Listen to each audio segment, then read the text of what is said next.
যেমন আমাদের বিধানসভায় একটাই উপযুক্ত আছে, নওশাদ সিদ্দিকী, নাম শুনেছেন না শোনেননি? গত 4-5 দিন আগে এই ওয়াকাবলে বিধানসভায় কথা উঠেছিল, ওয়াকাবলি উঠেছিল, সব মুখে চুপ করে আছে।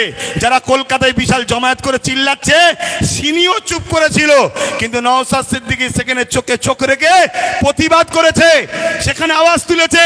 তাহলে আমি বুঝাতে চাইছি, এভাবে যদি পুরো দেশ জুড়ে আমাদের গোটা 20 যদি এমপি থাকতো, যখনই বলেছিল ওয়াকফ সংশোধনের নামে এই এই এই এই বিল হবে, ওই গোটা 20-র মধ্যে থেকেই একজন উঠে চেয়ারটা ছুঁড়ে প্রথম মার, কেন তুই দেশের সংবিধানের বিরুদ্ধে কথা বলছিস। কিন্তু আমাদের তো কেউ নেই বাপ, আমাদের তো কেউ নেই, সব হাতছাড়া করে ফেলেছি। আজ শপথ নেন, আমাদের ভুল যদি ভাঙে, সময় যদি আসে, ওয়াকফ বিল এত সহজে তো করতে দেওয়া যাবে না। তাতে লক্ষ যুবকের বুকে তাজা দিতে, রক্ত দিতে হলেও আমরা দিতে রাজি আছি, রাজি না রাজি নয়। কিন্তু এরপরেও আগামী দিন শুধু রাস্তায় দাঁড়িয়ে দাঁড়িয়ে আমরা লড়াই করবো কেন? রাস্তায় দাঁড়িয়ে দাঁড়িয়ে কতবার চিল্লাবো? তাই আগামী দিন সেন্টার হোক, রাজ্য হোক, সব জায়গাতেই আমাদের পক্ষে উপযুক্ত পায়া দাঁড় করিয়ে রাখা দরকার আছে না নয়?